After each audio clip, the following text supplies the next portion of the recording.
उस वक्त जो लोग थे वो अपनी मर्ज़ी से जा रहे थे। कोई यूँ नहीं होता था कि अगवा हो गया है तो उसकी टीवी के ऊपर भी खबर नहीं चलती थी कि अली नवाज़ अवान है या कोई और हमारा पीटीआई का लीडर है, सदाकत अब्बासी है, या कोई भी जितने लोग थे कि वो अगवा हो गए हैं। आपको पता है कि मुकम्मल तौर पर जो है वो बैन किया गया है। अब मैं तो ये देख रहा हूँ कि जो मुख्तलिफ़ चैनल्स हैं, पहले तो जो पीटीआई के लीडरान हैं उनके ऊपर पाबंदी थी कि वो किसी तरह से जो है वो चैनल्स के ऊपर नहीं आ सकते, पैमरा ने भी पाबंदी लगा दी। तो अब वकला जो जा रहे थे हमारे ऊपर भी पाबंदी लग चुकी है। 2 से 3 चैनल्स ऐसे हैं जो हमें कोई एक आध प्रोग्राम में बुला लेते हैं, उसके अलावा कोई जो है वो हमें भी नहीं बुला रहा, क्योंकि उनको भी इंस्ट्रक्शंस आ चुकी हैं। हफ़्ता पहले हम सुन चुके थे कि जो है आपको आपके हवाले से हमें फ़ोन आते हैं कि इनको जो है प्रोग्राम में ना लिया जाए। भाई किस कैपेसिटी में फ़ोन आते हैं? क्या मुल्क के अंदर इज़हार राय के ऊपर पाबंदी है? क्या मुल्क के अंदर अगर आप जो है किसी एक जमात के साथ आपकी एफिलिएशन है तो उसके ऊपर पाबंदी है? क्या आप किसी के साथ जो है किसी के हवाले से बात करते हैं तो उसके ऊपर पाबंदी है? फिर किस तरह का आइन है मुल्क के अंदर? और दूसरी चीज़ ये देख लें कि जहांगीर तरीन साहब बड़ा खुश होकर, और अलीम खान वो तस्वीर और मैं देख रहा था, चौधरी बड़े हंसते हंसते जो है वो पटका डाल रहे थे। ये नहीं कि उन लोगों को शर्म आना चाहिए कि आपके मुल्क के लोग, उनको अगवा किया जाता है, उनके ऊपर तशद्दुद किया जाता है, उनको ज़बरदस्ती जो है वो आकर या प्रेस कॉन्फ्रेंस करवाई जाती है, मीडिया हाउसेस में पहुँचाया जाता है, या फिर इसी तरह से पटके डलवा के और ये साथ खड़े होकर बड़ा कह रहे होते हैं कि जैसे अपनी मर्ज़ी से आए हुए हैं। तो शर्म आनी चाहिए कि वो कोई बंदा भी दिल से आपके साथ नहीं आया, बल्कि उसे अगवा किया गया और उनके बयानात हलफ के ऊपर, कुरान के ऊपर उन्होंने बयान दिए हैं कि हम अगर प्रेशर हो सकता है जहांगीर तरीन पर।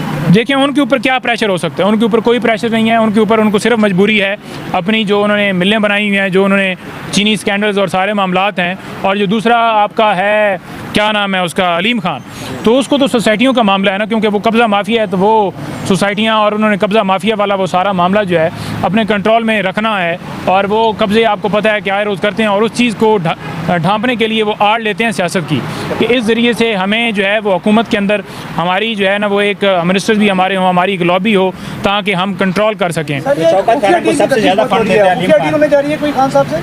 देखें, चोर अगर कोई किसी जो है वो इदारे को फ़ंड देता है ना, या कोई करप्ट आदमी, तो उसके ऊपर ये नहीं कहा जा सकता कि वो बरी ज़िम्मा हो गया।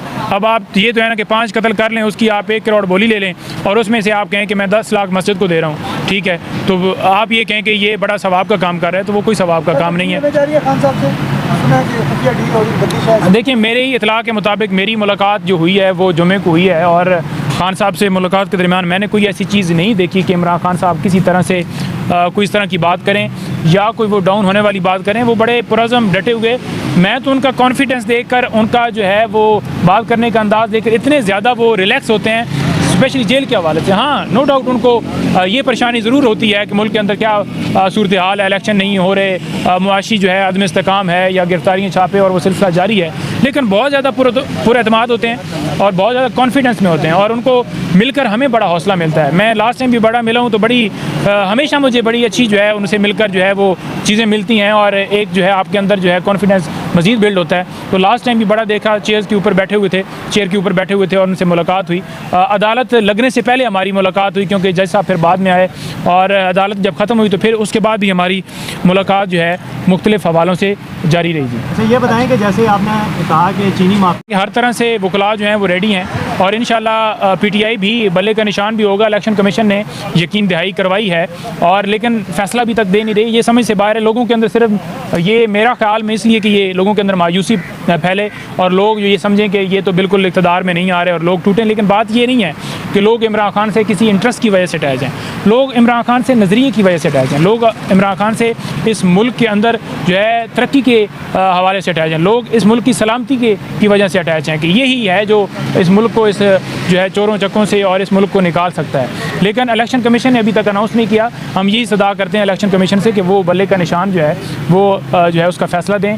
जो चेयरमैनशिप के हवाले से उन्होंने ऑर्डर किया है वर्बल जो है बैठे हुए, तो वो जो है फ़ैसले के अंदर लेकर आएँ, ताकि जो बातें क्लियर हों और इलेक्शन का शेड्यूल भी आए, और नॉमिनेशन जो है वो सारे लोगों को आज़ादी हो कि वो जाकर अपने नॉमिनेशन पेपर जमा करवा सकें। इस वक्त तो इतनी सख्तियाँ हैं कि लोग निकल नहीं सकते, बाहर निकलते हैं तो उनके ऊपर धावे बोल दिए जाते हैं, उनको गिरफ़्तार कर लिया जाता है। गिरफ़्तार क्या कहना, उनको अगवा किया जाता है। और इसी तरह से जो जलसा जलूस है उसके ऊपर भी पाबंदी है, झंडे के ऊपर पाबंदी है। तो ये सारी पाबंदियाँ ख़त्म होनी चाहिए। अच्छा, बिल्कुल मुल्क के अंदर आप जो है वो जिनको चोर उचक्का कह रहे हैं उनको अदालतें ज़मानतें दे रही हैं, वो बाइज़्ज़त बरी हो रहे हैं। नज़र आई तो खान साहब ने उनको साइड पर कर दिया। जिस वक्त खान साहब को नज़र आनी थी तो उस वक्त उन्होंने उनसे जो है वो दूरी कर ली, और यही वजह थी दूरियों की कि वो तो किसी को नहीं बर्दाश्त करते ना कि कोई बेशक उनका भाई हो, उनकी बहन हो, उनका कोई रिश्तेदार हो, कि वो कोई करप्शन करे, क्योंकि उनकी जो फ़ाइट थी 27 साल स्ट्रगल थी वो रूल ऑफ लॉ के ऊपर थी, जो है कानून की बालादस्ती के ऊपर थी, इंसाफ के ऊपर थी कि मुल्क के अंदर इंसाफ हो, अमीर और गरीब के लिए इंसाफ बराबर हो। यहाँ पर अगर कोई बेचारा गरीब जो है कोई छोटी मोटी चोरी करता है, कोई मोटरसाइकिल चोर दूसरे तीसरे, तो वो उसको जो है जेल में डाल दिया जाता है और उसकी ना ज़मानत होती है, ना उसकी कोई सुनवाई होती है, और उसकी ज़मानतें भी खारिज होती हैं। और दूसरी तरफ मुल्क के सबसे बड़े डाकू उनको जो है वज़ीर आज़म बना दिया जाता है।